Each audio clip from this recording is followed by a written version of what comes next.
स्वागत है आपका के नर्सिंग ऑफिसर कॉम्पिटिटिव क्लासेस के अंदर। और अपन स्टार्ट करने जा रहे हैं फार्माकोलॉजी। जितने भी फार्माकोलॉजी के रिलेटेड जो भी टॉपिक्स है उनका हम डिस्कस करेंगे। उससे रिलेवेंट जो भी टॉपिक्स आएंगे, जो भी टर्म्स आएंगे, चाहे वो दूसरे सब्जेक्ट हो, उनको भी अपन हल्के फुल्के उनके बारे में भी डिस्क्राइब करेंगे। तो अपन स्टार्ट करते हैं फार्माकोलॉजी। फार्माकोलॉजी तो क्या होती है pharmacology? Pharmacology is a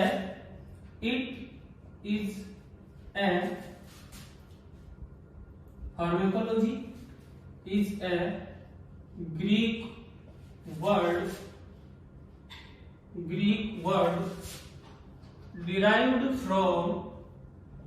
derived from two words pharmakon plus logos। Pharmacology एक ग्रीक वर्ड है जो कि दो शब्दों से लिया गया है, फार्माकोन प्लस लोगोस। फार्माकोन का मीन्स होता है to drugs and logos means होता है to study. It means we can say pharmacology is the study of the drugs. किसी भी chemical entity, chemical molecule, active molecule और सब्सटेंस की स्टडी करना फार्माकोलॉजी कहलाता है। फार्माकोलॉजी दो ग्रीक शब्दों से बना हुआ है और जिसका मतलब होता है pharmakon plus logos. Pharmakon means to drugs and logos means to study. दो शब्दों से मिलकर बना हुआ ये फार्माकोलॉजी शब्द आपको ड्रग की स्टडी के बारे में बताता है। नेक्स्ट अपन देखते हैं कि इसकी डेफिनेशन क्या कहती है। It is the interaction of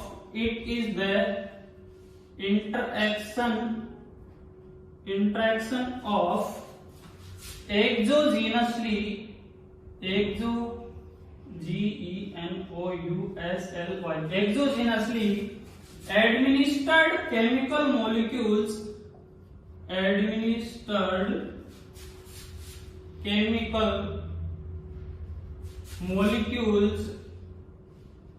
administered chemical molecules in the living system। Pharmacology क्या है? Pharmacology is the interaction of एक्सोजेनसली administered chemical molecules in the living system. Pharmacology एक ऐसा शब्द है जो कि बाहर से एडमिनिस्टर्ड किए हुए केमिकल मॉलिक्यूल और लिविंग सिस्टम के बीच में क्या इंटरेक्शन होती है, ड्रग को एडमिनिस्टर करने के बाद में उनके बीच में क्या गतिविधियां होती है, उनकी गतिविधियों का अध्ययन करना फार्माकोलॉजी कहलाता है। अब यहाँ पे दो शब्द पकड़ना है अपन को। Interaction of एक्सोजेनसली administered chemical molecules, या एक बाहर से एडमिनिस्टर्ड किया हुआ ऐसा केमिकल मॉलिक्यूल। यहां पे केमिकल मॉलिक्यूल कहा जाता है ड्रग को, या सिंगल एक्टिव केमिकल एंटिटी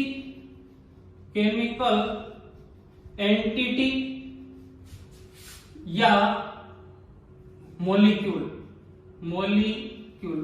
ये शब्द चाहे ड्रग कहे, चाहे सिंगल केमिकल एंटिटी कहे या एक्सोजेनसली मॉलिक्यूल कहे, ये सारे शब्द ड्रग्स के लिए ही अप्लाई होते हैं। और जब तक ये सारे शब्द ड्रग तक अप्लाई होकर के अपने लिविंग सिस्टम के अंदर अप्लाई होते हैं। जब ड्रग और लिविंग सिस्टम दोनों के बीच में इंटरेक्शन होता है वही फार्माकोलॉजी होती है। लेकिन यहाँ पे ये शर्त है कि जब तक अपने पास में लिविंग सिस्टम नहीं होगा तब तक फार्माकोलॉजी की स्टडी करना असंभव होता है। असंभव कैसे होता है? कि ये लिविंग सिस्टम के अंदर अपन मॉलिक्यूल को एडमिनिस्टर करते हैं और उसके बाद में अपन को उसके रिजल्ट्स सामने मिलते हैं। अब देखो लिविंग सिस्टम यहाँ पे क्या क्या हो सकता है, यहाँ पे मैन हो सकता है और यहाँ पे एनिमल हो सकता है। अब मैन और एनिमल के अंदर किसी ड्रग को एडमिनिस्टर करवा के उसकी बॉडी के अंदर एंटर करवा करके अपन किसी भी मेडिसिन या मॉलिक्यूल की स्टडी करते हैं तो उसको फार्माकोलॉजी कहा जाता है। नेक्स्ट देखते हैं, अब फार्माकोलॉजी से अपन को कॉम्पिटिटिव नर्सिंग ऑफिसर्स की क्लास के अंदर क्या क्वेश्चन पूछा जा सकता है। तो फर्स्ट वन है क्वेश्चन नंबर 1, इस फार्माकोलॉजी से बनने वाला पहला question. Question number 1, A registered nursing officer is going to administer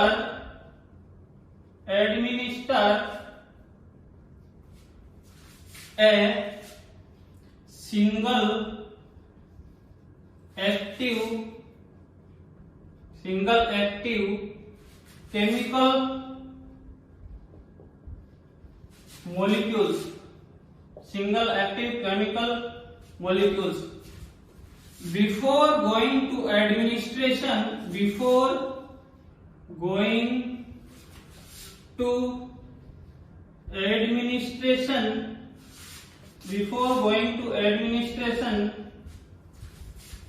he or she know the word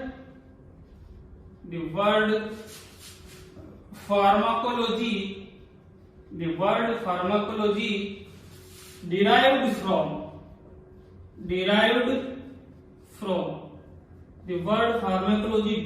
from option number A है आपका अरेबियन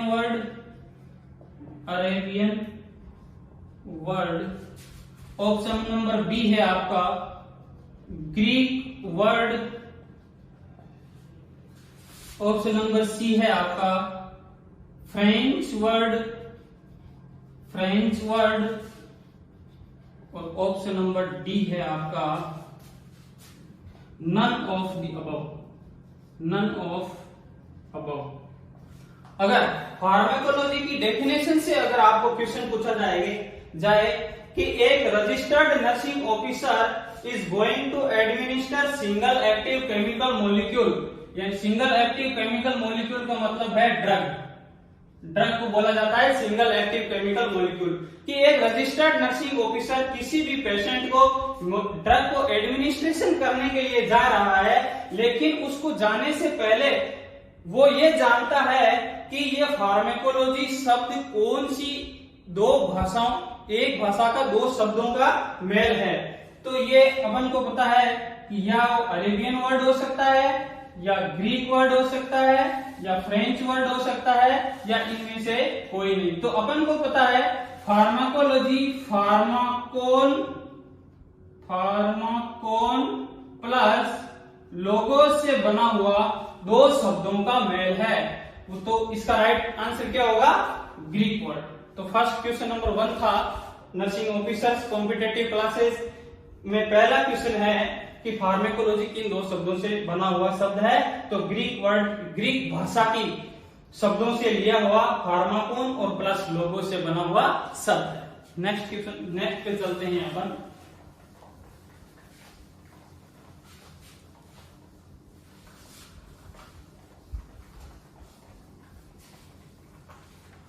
नेक्स्ट है फार्माकोकाइनेटिक्स। फार्माकोकाइनेटिक्स एंड इधर लिखते हैं pharmaco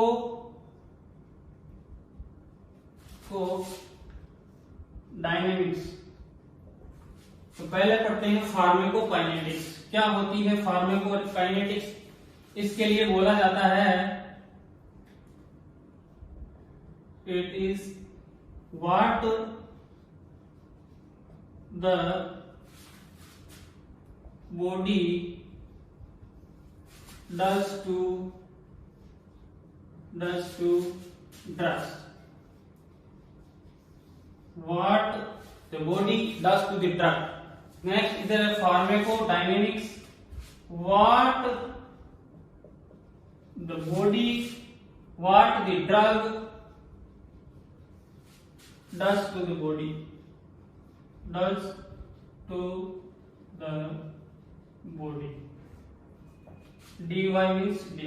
What the drug does to the body. What the body does to drug. Pharmacokinetics की definition इस तरीके से होती है कि फार्माकोकाइनेटिक्स फार्माकोलॉजी की एक ऐसी ब्रांच होती है जिसमें अपन को यह पढ़ना होता है कि जो अपनी बॉडी है वो ड्रग के लिए क्या करती है।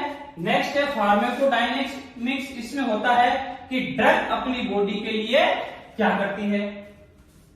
इन दोनों ब्रांचेस के अंदर फर्स्ट वन है pharmacokinetics. It deals with absorption. It deals with absorption, distribution, localization, storage, binding, biotransformation and excretion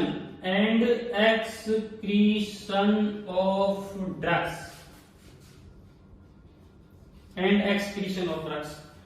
Pharmacokinetics means what the body does to the drug. Body drug के लिए क्या करती है और इसके it deals with absorption, distribution, localisation, storage, binding, biotransformation means metabolism and excretion of the drugs.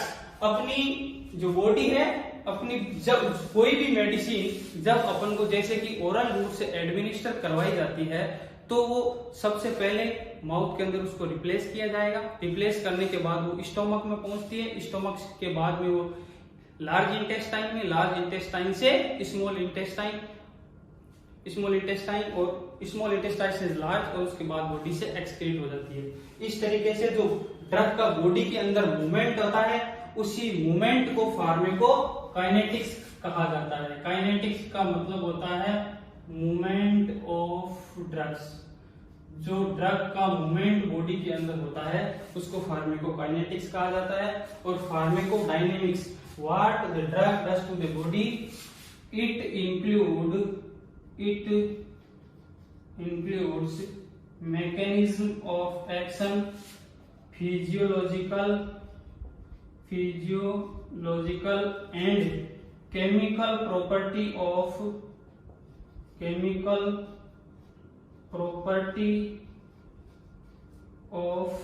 drug.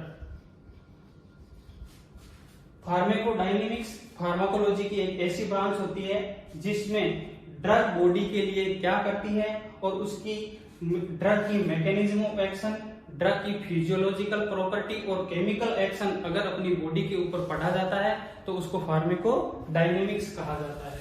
तो यह हुआ pharmacokinetics and pharmacodynamics.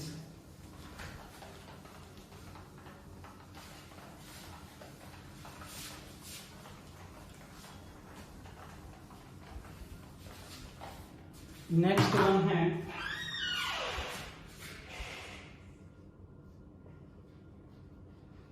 Pharmacy. Pharmacy का मतलब क्या होता है? It is the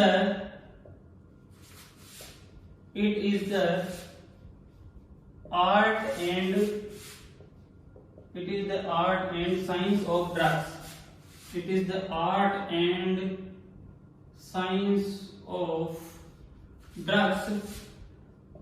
It deals with identification. It deals with identification identification, isolation, synthesis and manufacturing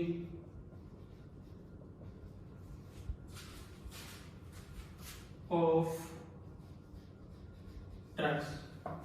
pharmacy क्या होता है? फार्मेसी एक साइंस की ऐसी कला है जिसके अंदर ड्रग्स को आइडेंटिफाई किया जाता है, उसके बाद उस ड्रग्स को आइसोलेट किया जाता है, उस ड्रग्स को बनाया जाता है और लार्ज स्केल पे उस ड्रग्स को बना करके उसका पेटेंट लेकर के मार्केट के अंदर लॉन्च करने की जो प्रक्रिया है उसको फार्मेसी कहा जाता है। अब इसको एक एग्जांपल से समझते हैं अपन, जैसे कि क्यूनिन और क्यूनिडीन ड्रग्स को सिंकोना प्लांट से ओरिजिनेट किया गया।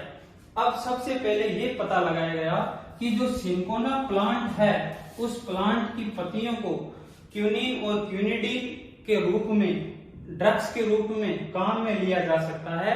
तो सबसे पहले इस पौधे की पत्तियों को आइडेंटिफाई करना, उस पौधे की पत्तियों को आइसोलेट करना, फिर उससे मेडिसिन बनाना और फिर मेडिसिन लार्ज स्केल पे बना करके उसको मार्केट में लॉन्च करने की जो प्रक्रिया है उसी प्रक्रिया को फार्मेसी कहा जाता है।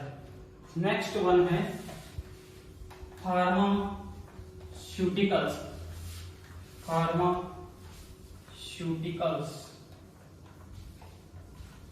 फार्मास्यूटिकल्स क्या होता है देखते हैं। Pharmaceuticals production and synthesis of drugs on large scale is known as pharmaceuticals. Drug को आइडेंटिफाई करना, सिंथेसिस करना, उसको आइसोलेट करना और उसको मैन्युफैक्चर करना फार्मेसी कहलाता है। लेकिन अगर वही फार्मेसी का काम बड़े पैमाने पे होने लग जाए तो उस बड़े पैमाने वाली उस लार्ज स्केल को फार्मास्यूटिकल्स कहा जाता है। कोई चेंज नहीं है इसमें।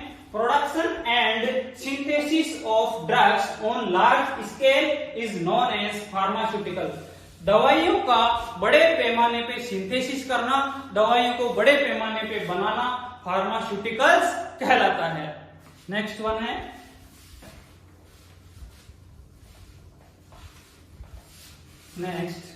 कीमोथेरेपी। नेक्स्ट है कीमोथेरेपी। इन सब से एक एक क्वेश्चन बन रहा है जिनको अपन डिस्कस जरूर करेंगे। कीमोथेरेपी क्या होता है? अब कीमोथेरेपी पढ़ाने से पहले एक कंपल्सरी क्वेश्चन पूछना चाहूंगा कि जो ओनली कैंसर के अंदर या कैंसर ट्रीटमेंट में काम में ली जाने वाली मेडिसिन भी कीमोथेरेपी कहलाती है। बहुत सारे स्टूडेंट्स का ये मिथ सामने आता है कि sir chemotherapy only cancer medicine में काम आने वाली दवाइयों को ही अपन कीमोथेरेपी कहते हैं। तो इस डेफिनेशन से अपन जो सारे डाउट्स क्लियर करते हैं कि कीमोथेरेपी अक्सर क्या होता है। Chemotherapy it is the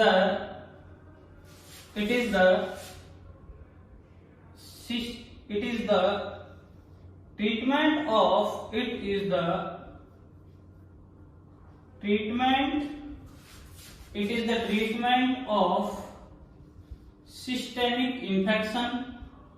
It is treatment of systemic infection or malignancy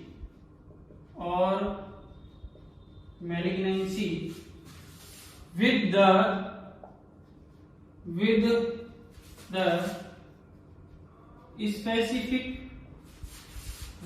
specific drugs which have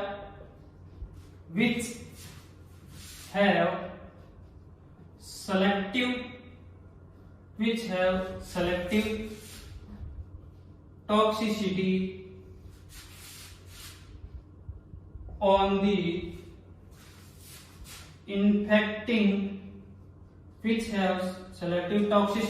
infecting microorganism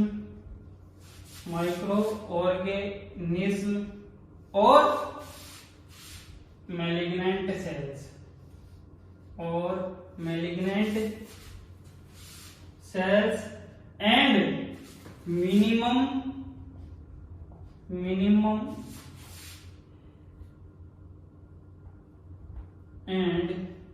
minimum or no effect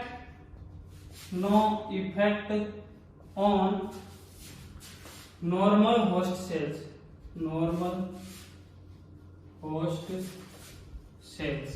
देखो इसकी डेफिनेशन क्या करती है, सारे डाउट्स क्लियर कर रही है। It is the treatment of systemic infection. Systemic infection का आपका बैक्टीरियल इन्फेक्शन हो सकता है, वायरल इन्फेक्शन हो सकता है और फंगल इन्फेक्शन हो सकता है या कोई दूसरा सेकेंडरी इन्फेक्शन हो सकता है। मैलिग्नेंसी होती है कैंसर सेल्स जो अपनी बॉडी के अंदर ब्लड सर्कुलेशन के द्वारा पूरी बॉडी में डिस्ट्रीब्यूट हो जाती है। सारे जिस ऑर्गन को सबसे ज्यादा ब्लड सप्लाई होता है उसी ऑर्गन के अंदर सबसे ज्यादा मैलिग्नेंट सेल्स का स्प्रेडिंग होती है विद स्पेसिफिक ड्रग्स। अब देखो अगर बैक्टीरियल इन्फेक्शन होगा तो उसके लिए एंटीबायोटिक ड्रग्स अपन अप्लाई करेंगे, अगर वायरल इन्फेक्शन होगा तो उसके लिए अपन एंटीवायरल ड्रग्स देंगे, अगर फंगल इन्फेक्शन होगा तो उसके लिए अपन एंटी फंगल ड्रग्स एडमिनिस्टर करेंगे। अगर कैंसर सेल्स है, अगर मैलिग्नेंट सेल्स है, मैलिग्नेंसी है तो उसके लिए अपन उसी प्रकार का, जिस प्रकार का कैंसर है उसी प्रकार का एंटी कैंसर ट्रीटमेंट स्टार्ट करते हैं। It is the treatment of systemic infection और मैलिग्नेंसी। अगर आपकी बॉडी के अंदर सिस्टमिक सर्कुलेशन के अंदर सिस्टमिक ब्लड सर्कुलेशन में इंफेक्शन हो रखा है या आपके बॉडी के अंदर मैलिग्नेंसी या कैंसर हो रखा है तो उसका treatment with specific drug, specific infection को स्पेसिफिक ट्रीटमेंट से ठीक करना और जो कि which have selective toxicity on the infecting micro organism, और वो ड्रग्स उस माइक्रो ऑर्गेनिज्म के लिए सेलेक्टिवली टॉक्सिक है, उसको मारने के लिए, उसको किल करने के लिए, उसको पर्टिकुलर साइट में चूज करके उसको खत्म करने वाली ड्रग्स उसके लिए सेलेक्टिवली टॉक्सिक होती है। वो टॉक्सिक ड्रग एंटी माइक्रोबियल भी हो सकती है, अगर मैलिग्नेंसी के लिए अप्लाई हो रहा है तो एंटी कैंसर हो सकती है, जो कि दूसरी अनदर होस्ट सेल्स है उसको बहुत कम या नहीं के बराबर इफेक्ट करती है, तो उस ट्रीटमेंट को अपन कीमोथेरेपी कहते हैं। तो देखो it is the treatment of systemic infection और malignancy with the specific drugs. कोई भी सिस्टमिक इन्फेक्शन है या कैंसर है उसका स्पेसिफिक इन्फेक्शन और मैलिग्नेंसी को स्पेसिफिक ड्रग्स के द्वारा ट्रीट करना, और जो कि वो ड्रग उस माइक्रो ऑर्गेनिज्म के लिए या कैंसर के लिए सेलेक्टिवली टॉक्सिक है, उस माइक्रो ऑर्गेनिज्म को खत्म करने के लिए जो ट्रीटमेंट काम में लिया जाता है उसको कीमोथेरेपी का कहते हैं। और वो कीमोथेरेपी जो अपन माइक्रो ऑर्गेनिज्म को सेलेक्टिवली खत्म कर रहे हैं, नॉर्मल होस्ट सेल को, अपनी ब्लड सेल्स को या दूसरे ऑर्गन को बहुत कम इफेक्ट करती है, उसी को कीमोथेरेपी कहा जाता है। नेक्स्ट वन है ड्रग्स। नेक्स्ट है drugs.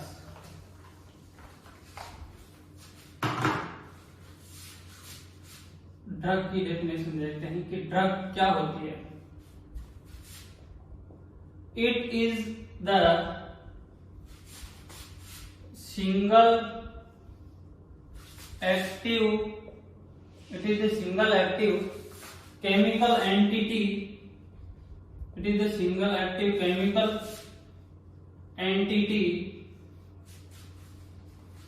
which deals with which deals with treatment, diagnosis, prevention and cure of disease, वो क्या कहलाती है? ड्रग कहलाती है।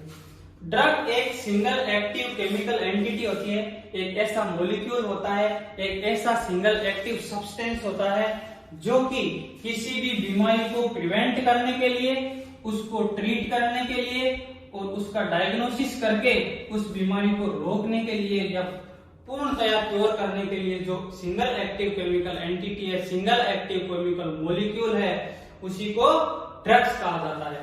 अब ड्रग्स और फार्माकोलॉजी दोनों साथ साथ चलते हैं। Drugs plus pharmacology.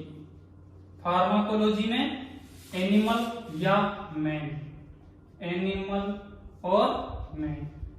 जब तक अपने पास ड्रग्स है और living cells, host cells, organic system, organ या बॉडी एनिमल या ह्यूमन की अपने पास में नहीं है, तब तक उस ड्रग की स्टडी करना असंभव होता है।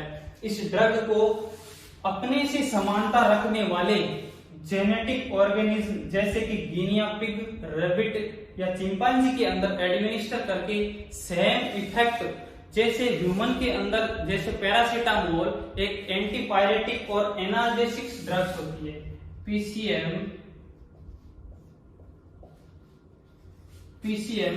एक एंटीपायरेटिक एंड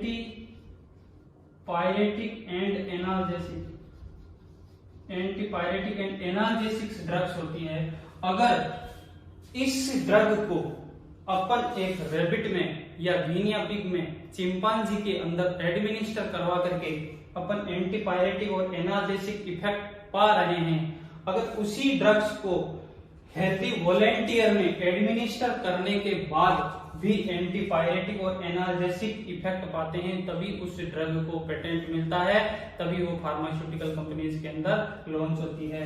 तो विदाउट ह्यूमन और animal, without leaving system, without organic body, किसी ड्रग को स्टडी करना इम्पॉसिबल होता है। तो ड्रग और लिविंग सिस्टम दोनों साथ साथ चलते हैं। तो अपन कहेंगे कि ड्रग एक ऐसा सिंगल एक्टिव मॉलिक्यूल होता है जो कि किसी ह्यूमन या एनिमल में एडमिनिस्टर करने के बाद उसकी बीमारी को प्रिवेंट किया जाए, उसकी बीमारी को ट्रीट किया जाए, उसका डायग्नोसिस बनाया जाए और उसके बाद में उसको क्योर किया जाए। इस प्रकार की जो प्रोसेस है, इस प्रकार का सिंगल एक्टिव जो है वो ड्रग कहलाती है।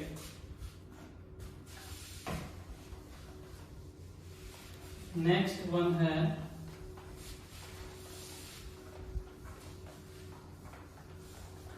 Toxicology.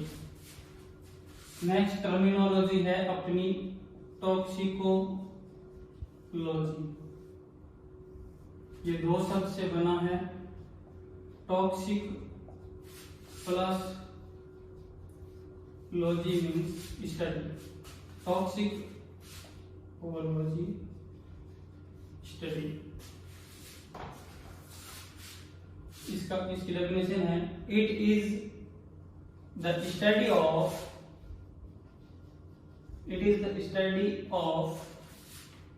poisonous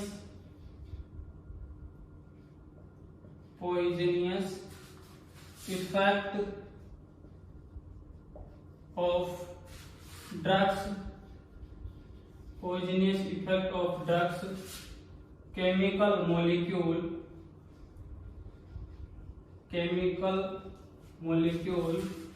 agricultural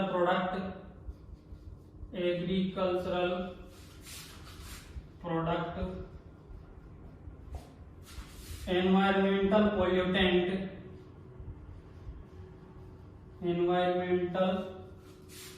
pollutant, and other industrial hazardous substance, industrial hazardous substance, industrial hazardous substance।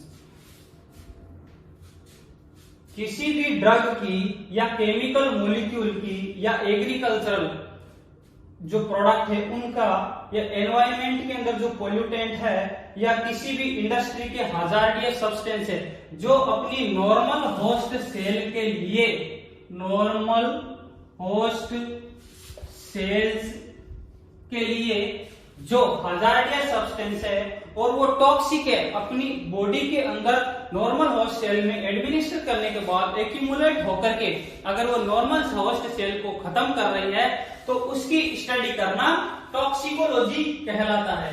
अब केवल ड्रग, यहाँ पे toxic effect of drugs, toxic effect of drugs की स्टडी करना ही टॉक्सिकोलॉजी नहीं होता है। इसके अंदर जितने भी केमिकल मॉलिक्यूल होते हैं, एग्रीकल्चर के भी प्रोडक्ट होते हैं, एनवायरनमेंट के पोल्यूटेंट भी होते हैं या इंडस्ट्री के हाजार्डियस सब्सटेंस होता है, सारी ब्रांचेस को मिलाकर के जो अपनी नॉर्मल होस्ट सेल्स के लिए टॉक्सिक होती है उनके स्टडी करना टॉक्सिकोलॉजी कहलाता है।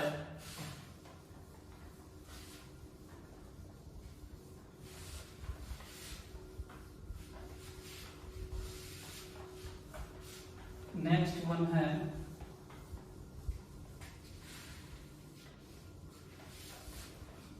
nomenclature of drugs, nomenclature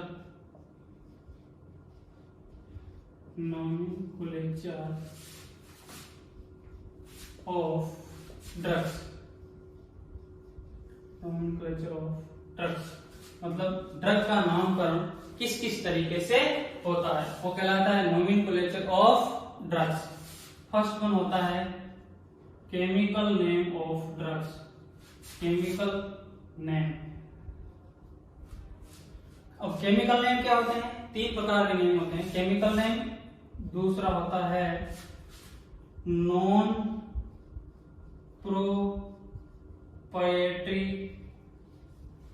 proprietary name और तीसरा होता है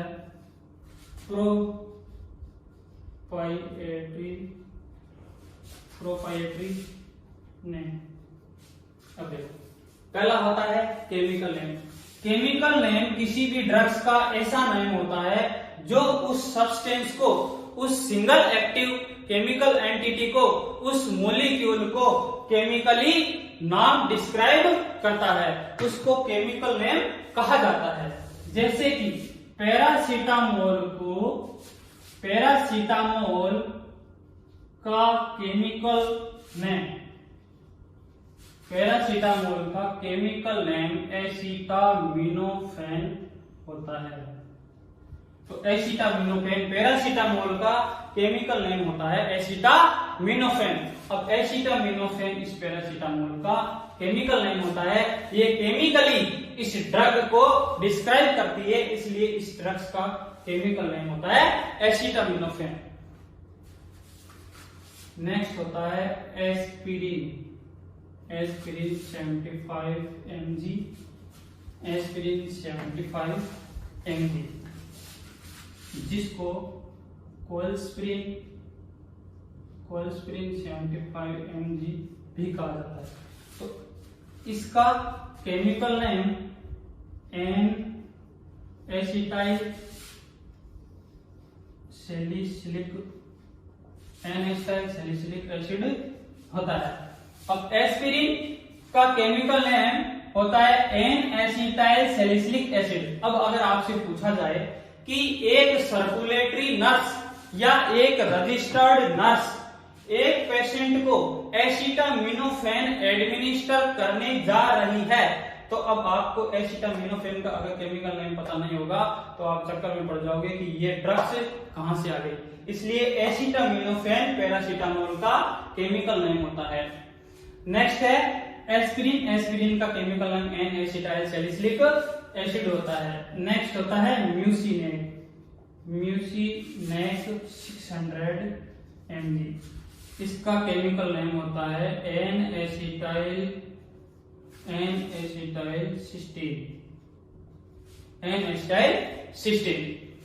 paracetamol acetaminophen, aspirin N-acetyl salicylic acid, mucin है N-acetylcysteine। इन ड्रग्स को केमिकली ये सब्सटेंस डिस्क्राइब करते हैं, इसलिए इनको केमिकल नेम दिया जाता है। तो केमिकल नेम किसी भी केमिकल मॉलिक्यूल को अगर केमिकली उसका नाम रिप्रेजेंट करता है, केमिकली उसको दर्शाता है, तो उसका केमिकल नाम कहा जाता है। अब वो क्वेश्चन पूरा करते हैं जो मैंने अभी रजिस्टर्ड नर्स आपको बोला था। पैरासीटामोल का एंटीडोट होता है N-acetylcysteine। पैरासीटामोल का एंटीडोट होता है N-acetylcysteine। तो N-acetyl का सिस्टीन एंटीडोट होता है एसिटामिनोफेन। पैरासीटामोल एक दूसरे के अगेंस्ट में काम करने वाले उसके एंटीडोट कहलाते हैं। अगर पीसीएम की टॉक्सिसिटी होती है तो अपन उसको N-acetylcysteine म्यूसिनेक देंगे। अगर म्यूसिनेक की टॉक्सिसिटी होती है, जो toxic effect normal host cell को खत्म कर रही है, किसी भी ऑर्गन के अंदर जाकर के डिपॉजिट होती है, अगर जैसे लिवर के अंदर जाकर के हिपेटोटॉक्सिसिटी कॉज करती है, तो अपन उसको N-acetylcysteine देंगे ताकि इसकी हिपेटोटॉक्सिसिटी कम हो। तो जो एक दूसरे के विपरीत काम करते हैं वो उसको एक दूसरे के एंटीडोट होते हैं। अब क्वेश्चन पूरा करते हैं यहाँ पर कि एक रजिस्टर्ड नर्सिंग ऑफिसर जो कि किसी पेशेंट को 102 डिग्री फीवर है, उसको एसिटामिनोफेन इंजेक्शन 1 ग्राम आईवी एडमिनिस्टर करने के लिए जा रहा है, लेकिन एडमिनिस्टर करने से जाने से पहले उसको ये पता है कि पीसीएम का एंटीडोट क्या होता है। तो पीसीएम का एंटीडोट ऑप्शन में दिया रहेगा आपके पास में, जैसे कि ऑप्शन में आपको मिले प्रोटामाइन सल्फेट, दूसरा आपको मिले विटामिन के, तीसरा अगर आपको मिले हिपेरिन, और चौथा आपको मिले चौथा आपको मिले N-acetylcysteine। तो नर्स एडमिनिस्टर करने के लिए क्या जा रही है? एसिटामिनोफेन पैरासीटामोल आईवी इंजेक्शन 1 ग्राम लगाने जा रही है, लेकिन उसको ऑलरेडी पेशेंट को पीसीएम टॉक्सिसिटी है, हिपेटोटॉक्सिसिटी है। तो अगर उसको एंटीडोट अगर मालूम नहीं है तो एडमिनिस्टर करने से जाने से पहले उसको एंटीडोट का मालूम होना चाहिए। तो आपको पता होना चाहिए कि पीसीएम का एंटीडोट N-acetylcysteine म्यूसिनेक होता है। तो पीसीएम का एंटीडोट क्या होगा? N-acetylcysteine। तो ऑप्शन डी आपका करेक्ट हो जाएगा। ठीक है, ये हुआ chemical name of the drugs. Chemical name of drugs.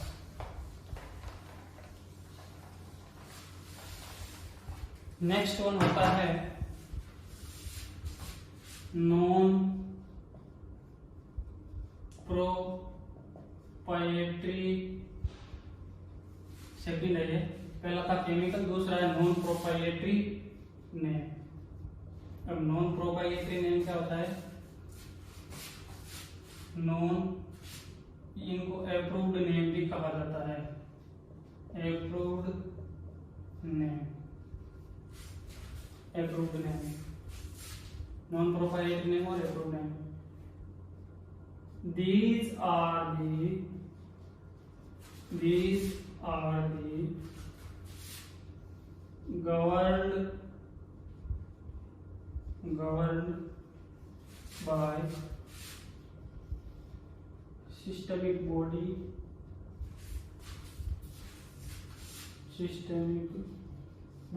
oblique authority।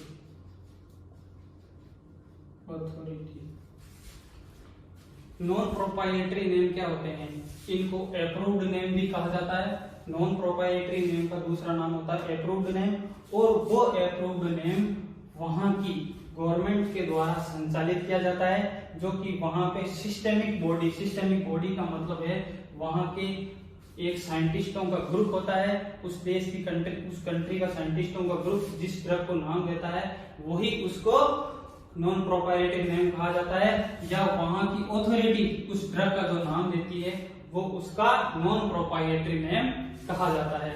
जैसे कि अपना इंडिया का किसी भी ड्रग्स के ऊपर आपने लिखा हुआ देखा होगा IP मीन्स इंडियन फार्माकोपिया, ये मतलब इंडिया में बनी हुई मेडिसिन ही है, Indian pharmacopoeia. JP means Japanese pharmacopoeia, Japanese pharmacopoeia.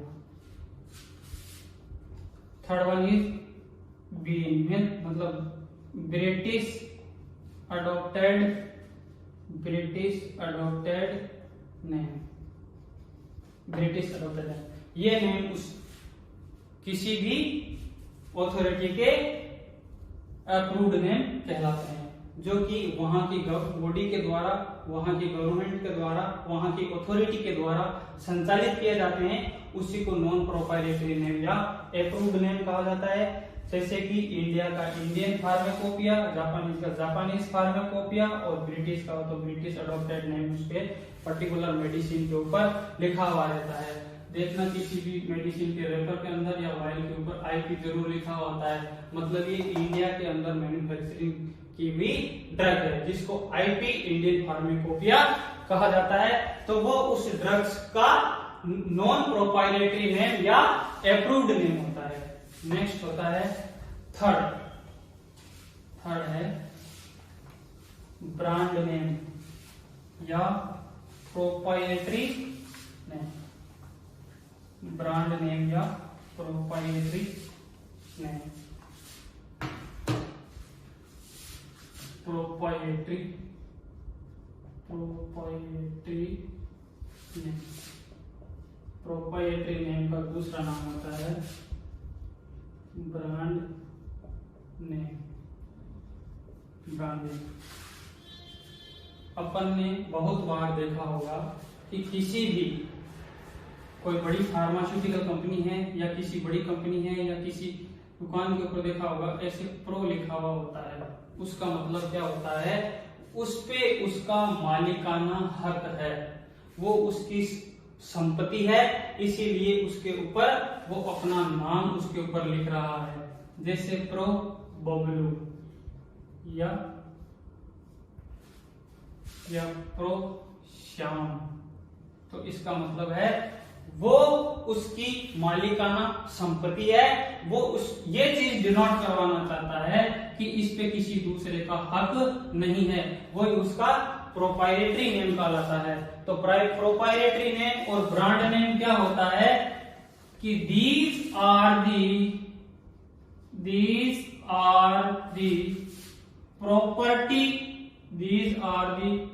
property of his oblique her, ये केवल उसी की संपत्ति है, इसलिए वो उसको अपनी संपत्ति को ब्रांड नेम देने जा रहा है, या उसका प्रोप्राइटरी उसका मालिकाना हक है। तो उस मालिकाना हक के ऊपर जो अपना हक अदा करता है, जो नाम दिया जाता है, उसको प्रोप्राइटरी नेम कहा जाता है। ये सिंगल पर्सन के द्वारा इट डिनोट्स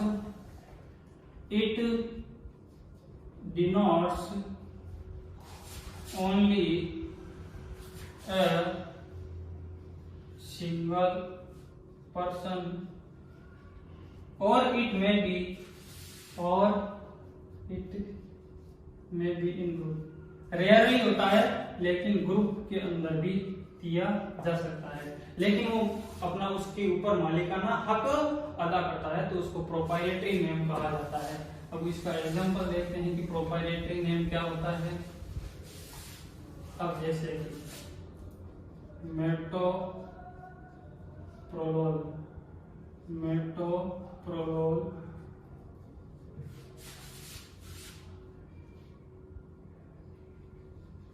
मेटोप्रोलोल का ब्रांड नेम होता है लो प्रेशर।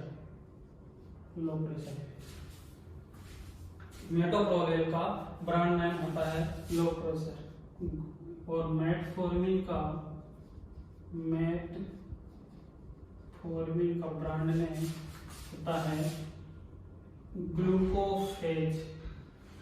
ग्लूकोफेज। ये किसी भी ड्रग्स के ब्रांड नेम्स होते हैं जो कि उसकी कंपनी को डिनोट्स करता है। मेटोप्रोलोल 25 mg या 50 mg का ब्रांड नेम होता है लो प्रेशर। अब लो प्रेशर ये एंटी हाइपरटेंसिव ड्रग्स होती है, anti HTN। Metoprolol anti HTN drugs होती है, इसलिए बीपी को कम करती है, प्रेशर को लो करती है, इसलिए उसने लो प्रेशर नाम दे दिया। मेटफॉर्मिन ग्लूकोज के बढ़े एंटी डायबिटिक ड्रग होती है जो कि बढ़े हुए सीरम ग्लूकोज लेवल को कम करती है, इसलिए इसने ग्लूकोफेज इसका ब्रांड नेम दे दिया।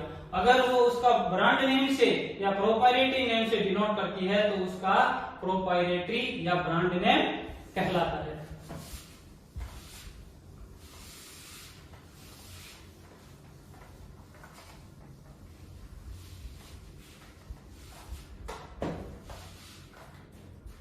नेक्स्ट है clinical pharmacology. Clinical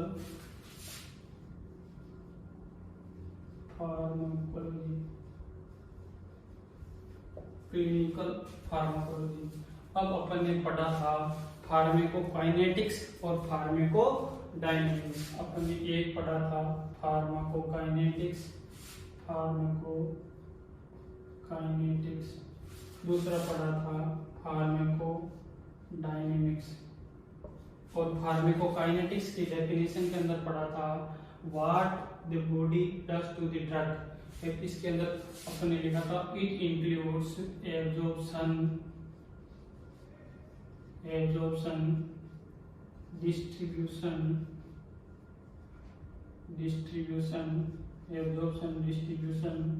metabolism,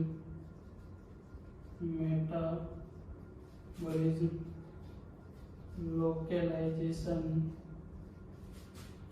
storage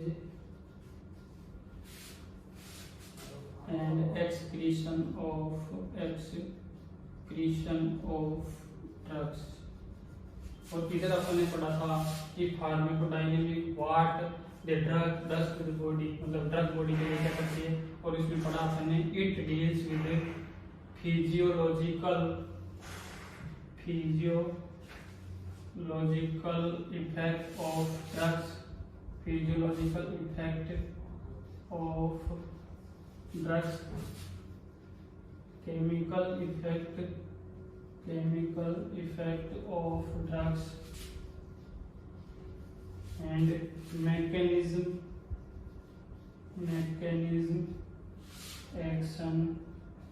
mechanism action of drugs। Pharmacokinetic के अंदर absorption, distribution, metabolism, localisation, storage, biotransformation and excretion of the drugs. Pharmacodynamic में पढ़ा कि ड्रग की फिजियोलॉजिकल इफेक्ट क्या होता है बॉडी के ऊपर, ड्रग का केमिकल इफेक्ट बॉडी में क्या होता है, और ड्रग का बॉडी के अंदर क्या मैकेनिज्म ऑफ एक्शन होता है। अगर फार्माकोकाइनेटिक्स और फार्माकोडायनेमिक्स दोनों की स्टडी अगर किसी लिविंग सिस्टम, फार्माकोलॉजी केवल लिविंग सिस्टम में ही बिलीव करती है, ऑर्गन में बिलीव करती है, सिस्टम में बिलीव करती है, बॉडी पे बिलीव करती है। तो अगर फार्माकोकाइनेटिक्स और फार्माकोडायनेमिक्स दोनों की स्टडी अगर लिविंग सिस्टम में की जाए तो उसको क्लिनिकल फार्माकोलॉजी कहा जाता है।